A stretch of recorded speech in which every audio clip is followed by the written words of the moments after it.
We're interrupting programming because at Colorado Springs, we're going to be getting an update from law enforcement about the shooting that killed 5 at an LGBTQ club last night, or Saturday night going into Sunday morning. And we now know 17 others were shot. And there are so many questions here about the shooter in this case, who is facing charges, hate crime charges, as well as murder charges. So we are expecting to hear from Colorado Springs Police, and we'll start with that. We'll take you there now. I'm Lieutenant Pamela Castro with the Colorado Springs Police Department. I'm the Public Information Officer for the Police Department. Just like yesterday, I wanted to start out touching base on some information that we have already shared, make sure everybody has that information. Hopefully all of you have seen that we sent out a news release earlier today with some updated information about the victims in this case. As of noon today, we released that we have 5 deceased community members. That has not changed since yesterday. We have 17 community members who are injured because of a gunshot wound. We have 1 community member who is injured but not because of a gunshot wound. And we have 1 community member who was a victim with no visible injuries. This final area is the area that we expect numbers to change. And that's why we have reached out to the community, to all of our media partners, to get out there that we know there were more people at the club and we really want to speak to them. They could be victims of a crime, and so we are looking to talk to them and identify them if at all possible. The FBI has been a great partner through this, and they have set up a tip line for us. Anybody with information, if they were there, they have video, they were driving by, they might know information about the suspect, anything at all, no matter how small or insignificant they believe it might be, could we please call and let us know about that? That phone number is 1-800-CALL-FBI, and they have dedicated people who are there to talk to anybody who calls in. Today, we are going to have a couple of speakers. I want to go through the order of the speakers for you. Again, if the conclusion of this, if there's any spelling of names that you need, we will be happy to get that to you. The first speaker today will be Colorado Springs Police Department Chief Adrian Vasquez. The second speaker will be Colorado Springs Mayor John Suthers. The third speaker will be Colorado 4th Judicial District Attorney Michael Allen. And our final speaker will be United States Attorney Cole Finnegan. I also want to acknowledge our law enforcement, fire, and medical partners who are present today and have been supporting us and our community from the beginning. They are FBI Acting Special Agent in Charge, Matt Fodor, ATF Denver Field Division Special Agent in Charge, David S. Booth, Colorado Springs Fire Department Chief Randy Royal, and Penrose Hospital CEO Patrick Sharp. At the conclusion of the designated speakers, there will be a chance to ask questions. The questions will should be focused on what we are sharing today or what we have previously shared. Please understand that this is an ongoing criminal investigation, and out of respect for the judicial process, there are simply things that we just can't share information on. First up to speak will be Colorado Springs Police Department Chief Adrian Vasquez. Thank you, everybody, for being here to cover this incredibly important event, just a horrific and sad and tragic event. Today, I just want to talk a little bit about some of the victims in this incident. You know, too often society loses track of the victims of these sad and tragic events in all the talk about the suspect. We strive to give the victims the dignity and respect that they deserve, as well as shine the light of public attention on the victims. Therefore, we are identifying them now. Please know that while all of the victims' families have been notified, they are suffering a horrific loss. So, I ask everyone who is listening to keep them in your thoughts and show them the care and heartfelt compassion that they deserve. None of the families want to do media interviews at this time, and I ask everyone to respect their request. We respect all of our community members, including our LGBTQ community. Therefore, we will be identifying the victims by how they identified themselves and how their families have loved and identified them.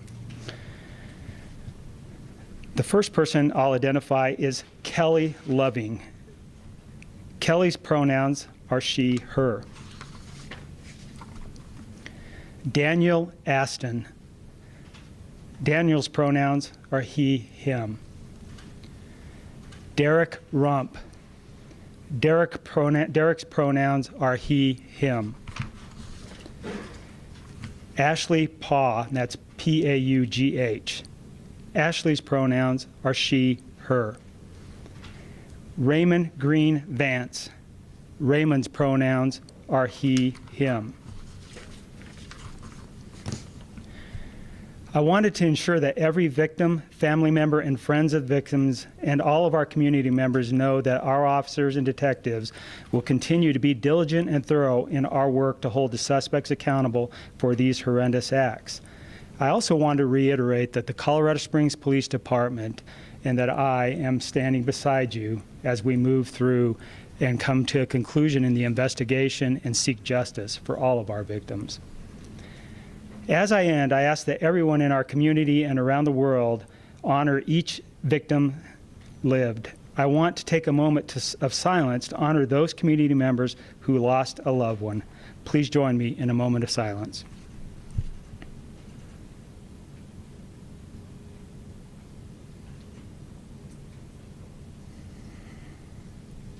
Thank you. I also want to identify the two heroes who intervened inside of Club Q.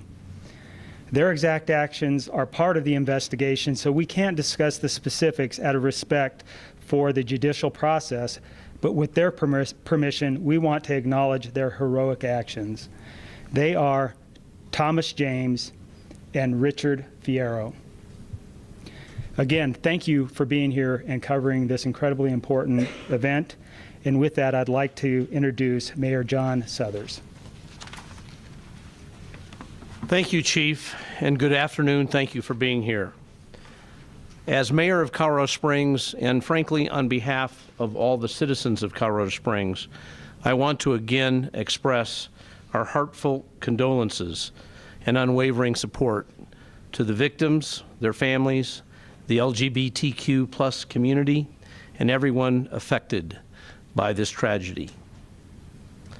I had the opportunity before I came here today to talk to Richard Fierro, identified as one of the two heroes that subdued the suspect in this case, and in my opinion, I think the opinion of everyone involved, saved a lot of lives. I won't talk about, the nature of what he told me about the incident. I will just simply talk about, I have never encountered a person who had engaged in such heroic actions that was so humble about it. He simply said to me, I was trying to protect my family. I would also like to thank our community, the whole Colorado Springs community and the whole Pikes Peak region, for the outpouring of support they've shown. I can't tell you how many people have reached out from the city, our region, and frankly, from across the country, expressing their love and support for Colorado Springs and the Club Q community. And speaking of the Club Q community, we are joined here today by two co-owners of the club, Matthew Haynes and Nick Gizeka. Thank you for being here, and thank you for the support you've shown and the cooperation you've shown in making sure that you help us reach out to the community and help us serve the ends of justice in this case. A lot of people are wanting to know how they can help. We know that the victims and their families need our immediate and long-term support. And I want to tell you about the Colorado Healing Fund. That's a fund that's been in existence for some time. Actually, it was utilized during the Boulder tragedy, where several people were killed in Boulder some time ago. It's set up to provide a secure way to donate to victims and family members in incidents such as this, and they are ready and able, and they've already talked about appropriating money existing in the fund to the Club Q shooting victims. And what I want to emphasize to the public is that if you choose to donate through the Colorado Healing Fund at coloradohealingfund.com, you can be absolutely assured your donations are going to the right place. Now, for people needing support during this emotional time, the Colorado Springs Police Department is hosting a community resource expo to provide our community members with the help they need in navigating the variety of emotions they may be experiencing surrounding this event. That expo is being held at the University of Colorado Springs Kevin O'Neill Cybersecurity and Research Center at 36050 North Nevada Avenue. It's open today until 7 p.m. and Tuesday and Wednesday from 8 a.m. to 7 p.m. The expo is providing mental health resources, spiritual support, emotional support, animal support, child care, emergency financial resources, LGBTQ plus support, meals, and other services. Basically, whatever any person adversely impacted by this incident, whatever their needs are, they can help in supporting their needs. The event is designed to be an inclusive and safe space for all community members to gather, grieve, and obtain the support they need to cope during this difficult time. If you need this, and I'm speaking to the public, please take advantage of this resource. You can find details about both the Colorado Healing Fund and the Community Resource Expo, along with other resources at coloradosprings.gov/ClubQ. I'll repeat that, coloradosprings.gov/ClubQ. Again, on behalf of the City of Colorado Springs, I want to thank everyone for the outpouring of support. We all want to ensure that our community is not defined by this tragedy, but by our response to it. Thank you very much. Now I'll introduce Michael Allen, the District Attorney of the 4th Judicial District. Good afternoon, everyone, and again, thank you all for being here. The devastation this violent act has had on our community cannot be measured, but we do know that we will respond to it in a strong way, that we will hold people accountable as we identify what charges should be filed in this case. It's imperative to note that the investigation continues and will likely last for some time. It's very common in homicide cases that the investigation continues clear up to and sometimes even during a trial in front of a jury, and that will likely be the case here. There have been reports in the media and in the public that charges have been filed. That is not true. Any case like this, an arrest warrant will be written up that is supported by a probable cause affidavit, and that will be submitted to a judge for approval of the arrest of a suspect. That has occurred here in this case. Any charges that are associated with an arrest warrant are only preliminary charges. It's also very customary, and it is the case here, that the arrest warrant and accompanying PC affidavit is sealed. That is to protect the investigation, to make sure that we have a strong investigation, that we have the ability to proceed forward with a strong prosecution. At some point in the coming days, that seal will be lifted and the arrest warrant and PC affidavit will be available to the public and to the media. Once the case is transferred to us for formal charging, we will review the evidence and then determine final charges. It is also very customary that final charges may be different than what is in the arrest affidavit. Typically, there will be more charges in a case like this when we do formal charging than what is actually listed in the arrest affidavit. So don't be surprised when you see a different list of charges when we finally file formal charges with the court. Once the suspect is released from the hospital, we will have a first appearance scheduled with the court. That should happen in the next couple of days, I would guess, although that is still to be determined by his care providers at the hospital.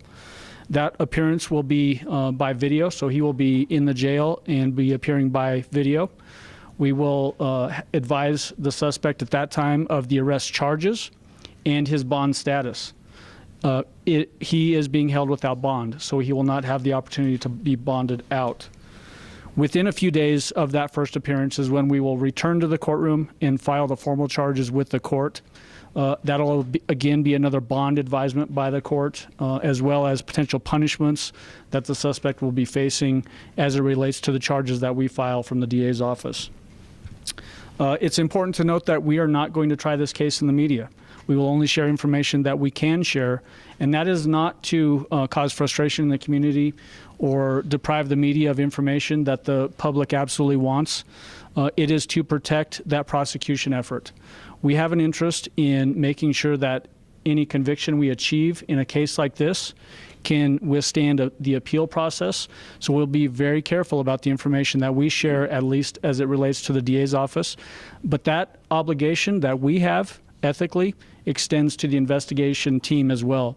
So oftentimes when you ask questions of them and they defer and say that they can't answer it, or because it's they're trying to protect the investigation, that's because my obligation of being tight with the information extends to the investigation team as well. So don't hold that against them. You can hold that against me. At this point, I would turn it over to U.S. Attorney Cole Finnegan. Thank you. Thank you. On behalf of the United States Attorney's Office and the Department of Justice, we want to express our deepest sympathies and condolences to the victims and to their families and to all those who were part of the awful incidents roughly 36 hours ago at Club Q. We are committed to working with District Attorney Michael Allen, Mayor John Suthers, Chief Vasquez, local law enforcement, and our federal partners to bring justice to the people who suffered in this instance, and to bring justice to those people who are all involved. This is an awful moment, and we pledge on behalf of our office and the Department of Justice that we will work as hard as we can to find justice in this instance. Thank you.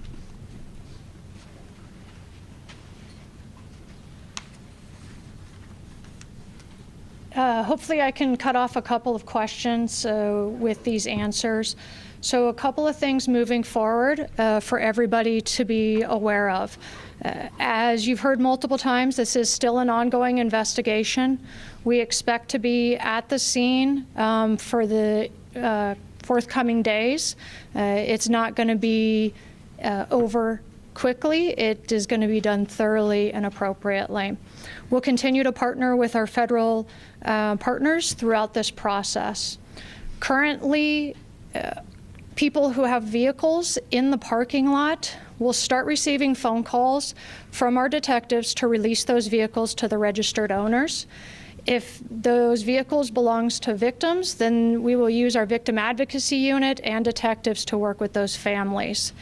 If somebody is the registered owner of a vehicle, they know that they left there and they are not contacted, or they had loaned that vehicle to somebody else, you can call us at the Colorado Springs Police Department's non-emergency line, which is 719-444-7000, and a detective will touch base with you to make sure we get that car returned to that registered owner.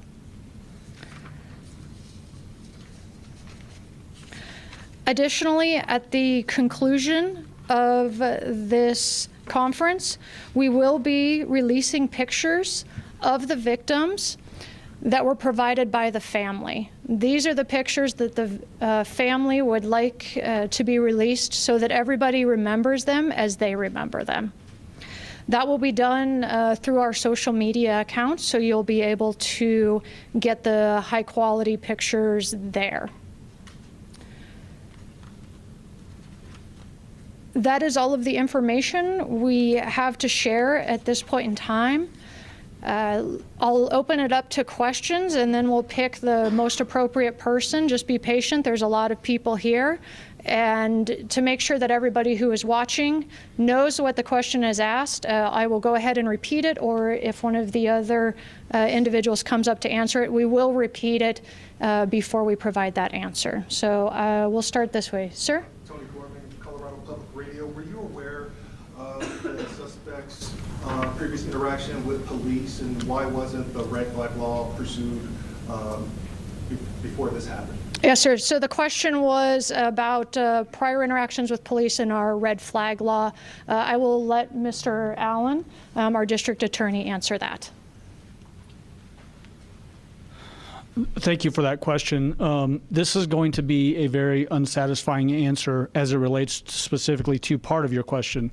The red flag question is something that I think none of us up here are in a position to answer. But as it relates to the first part of your question, I want to talk about this in a way that hopefully makes sense to everybody. Colorado has very restrictive sealing laws. What that means is that if a case is filed in a courtroom in the state of Colorado and it is dismissed for any reason, whether that is because the prosecution dismisses it or the court dismisses it, it is automatically sealed. That is a change in the law that occurred back in 2019, so only 3 years ago. That same statute requires us to give very specific answers to questions about cases that may or may not be under a seal order under the scenario that I just gave you. That statute requires us to say, in response to questions about it, that no such record exists.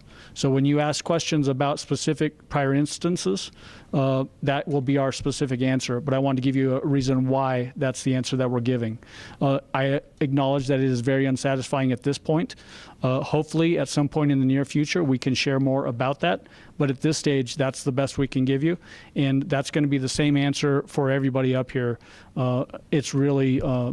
the design behind that is to protect persons that have been accused of crime and been charged, and then the case is dismissed. The idea behind it is that that person shouldn't have to carry that charge around with them for the rest of their lives if there's no way to convict them of that charge. That's the design behind it. I know that's an unsatisfying answer, but that's the status of the law as it exists right now. If it changes to that specific thing that you're asking about, I'll be passing that information out.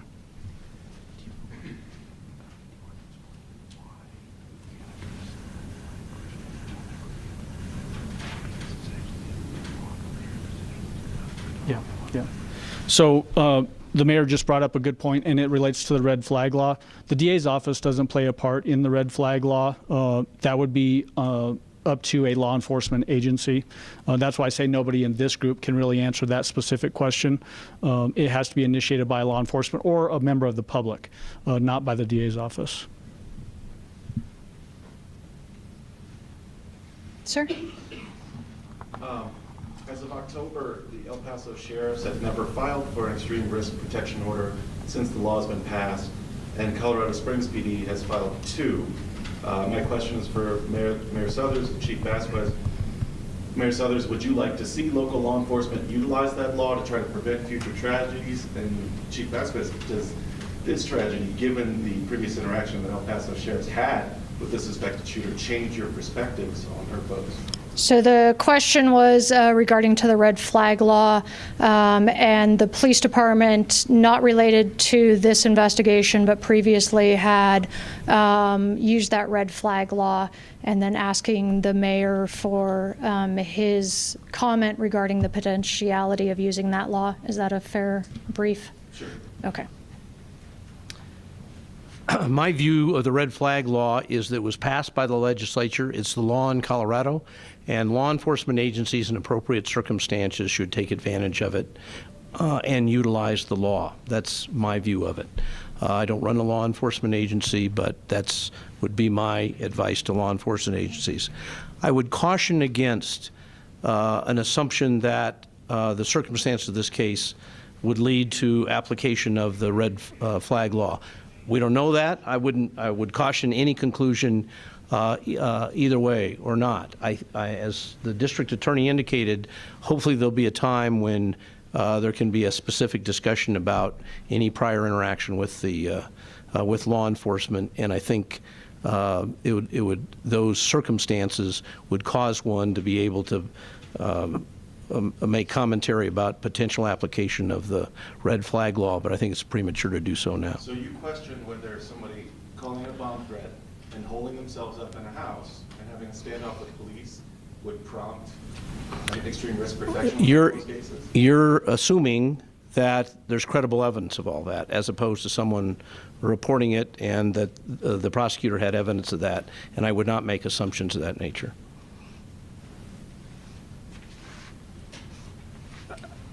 I would just echo the mayor's stance on the red flag law. It is currently a law in Colorado.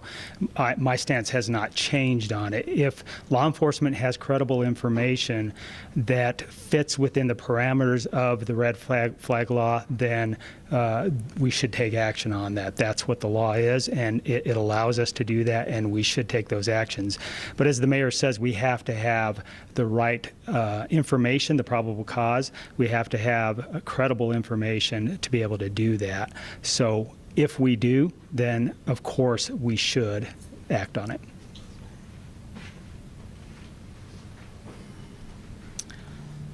Yes, ma'am.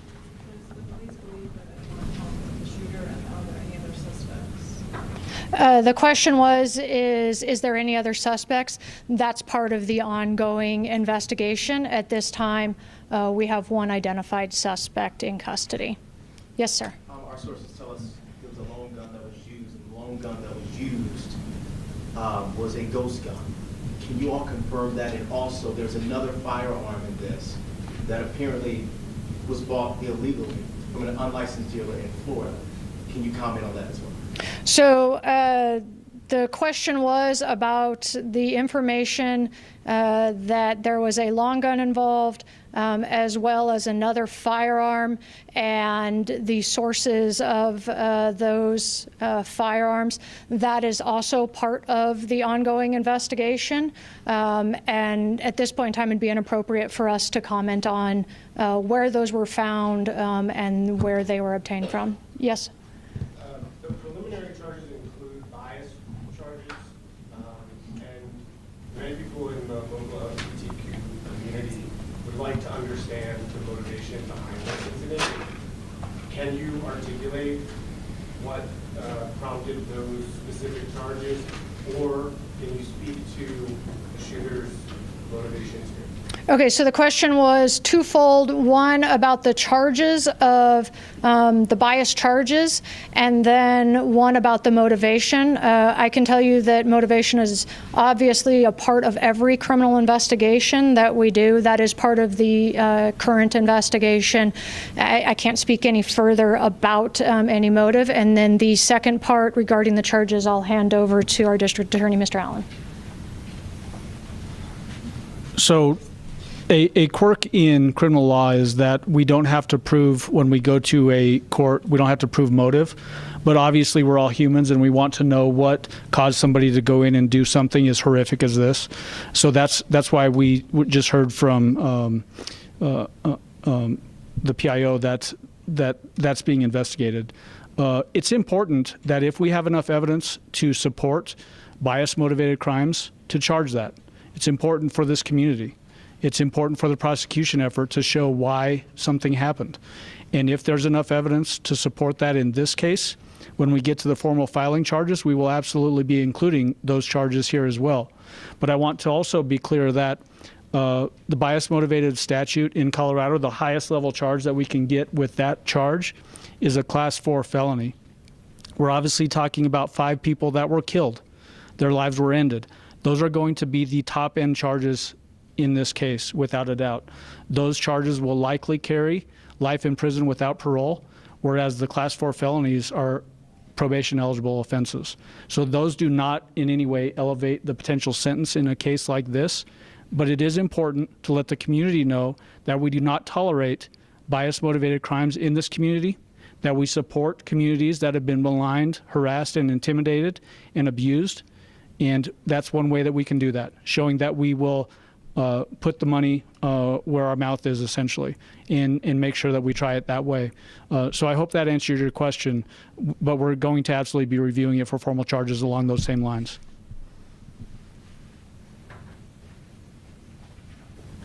Yes, sir. Is the U.S. Attorney's Office going to be charging the suspect with federal hate crimes? So the question is the U.S. Attorney's Office going to be charging federal hate crimes? Mr. Finnegan? Thank you for your question. There's an ongoing investigation, and we really can't comment further at this time, but we are reviewing all the facts. We're reviewing all the information that we have, and we're working closely with the District Attorney's Office, with the FBI, with the ATF, and with Chief Vasquez and his department. So I just want to reiterate and reaffirm that the Department of Justice is looking at all aspects of this case. Thank you. Any previous threats to Club Q? The question was, were there any previous threats to the club? I think we have very clearly said that this club was a safe haven in our community, and that's something to be respected and honored. I want it to be very clear that this club, from the police department's perspective, was no issue. We had a good relationship with them. There weren't issues at this club. As far as if there were prior threats, again, that would be part of any investigation and would be a part of this investigation. Have investigators been looking into social media posts, online writings, any violent tendencies specifically towards LGBTQ? Yeah, so this is similar to the question of past history, motive, but specific to social media. In this day and age, social media is where everybody's at. So, of course, we're looking at social media in every investigation that we do, whether that be from a very basic patrol investigation all the way up to the most significant. Are we able to actually confirm the shooter is also the person we have all been talking about from last year on this bomb threat? The question is that is the shooter from today, or from not today, from the Club Q incident, the same individual as, I believe, the bomb threat you said, sir? I'm going to let Mr. Allen answer that. Spencer, good question, but it's a question that we cannot answer at this time for the reasons I gave earlier. Yes, ma'am. Hi, Melissa Henry with KUSA. If hypothetically this suspect did have a prior criminal history and those documents were sealed at this time, this might be for District Attorney Allen, what process would have to be gone through and who would be responsible for getting those documents unsealed, and is that something your office is interested in pursuing? The question was, if they're under Colorado law, if something is sealed, what is the process to unseal them? So I'm going to answer this question in very general terms, not as it relates to this case, and I hope that will satisfy what you're driving at. Generally speaking, if a case gets dismissed and then a person commits a subsequent offense, it's very common that we can look back at that prior offense to see if there's some connection to that prior offense to the current offense. We do that in almost every case where somebody has a prior. Sometimes we will try to use that prior incident in the new case. To do that, we have to file motions, 404B, which is prior bad acts motions. If it's appropriate to do that in a case like this, then we will do that. Absolutely. Would that motion be public record, and what timeline would that happen on? Too premature to tell what timeline that may or may not be on for the reasons that I stated earlier as it relates to this specific incident and what you're asking about. But it should be available publicly if a motion is filed along the lines that you're describing. We have been watching that press conference live for about 35 minutes now from down in Colorado Springs after 22 people were shot around midnight Saturday night into Sunday morning down at Club Q. I'm sorry, was law enforcement monitoring what? Were we monitoring the suspect? Was that your question? I think the best way to address that is that as we've talked about, any prior interactions with law enforcement would be considered as part of this case. Monitoring somebody goes into a lot of different areas, but we only investigate individuals that are accused of crimes. So monitoring, the way you said it, almost implies that we monitor people just in general, and that we do not do. Sir. Has the suspect said anything to authorities, and give us his condition right now? Okay, so the question was if the suspect has made any statements and the suspect's condition. The condition part of it I can answer for you, and that is what we have said from the beginning. There were injuries and that they are being treated at a local hospital. We are not going to share any further details about an individual's medical condition. For the second part of your question, state that again for me. Has the suspect said a thing to authorities? Has the suspect said anything or made a statement to authorities? Again, I will refer to Mr. Allen. So one of the principles in our Constitution is that we all have the right to remain silent if we choose to, and if a person exercises that right to remain silent, it can't be used against them. For that reason, we are not going to comment on whether the person has made any comments or not made comments in this investigation. That will come out in due time, though. Yes, sir, red jacket. Just to follow up on the condition of the suspect, can you tell us what condition he was in at the time of the arrest? Was he conscious? Again, we won't go into the specifics of their injuries. Black shirt, ma'am? Yes. Can you confirm the ages of victims? I do not have that with me, but we can look into that to share with everybody. Was there anybody? Yes, sir. Do you believe at this point that the suspect had ever been in Club Q before the shooting on Saturday? That would be part of our investigation. The question was, had the suspect prior or visited the club prior? Again, part of our ongoing investigation.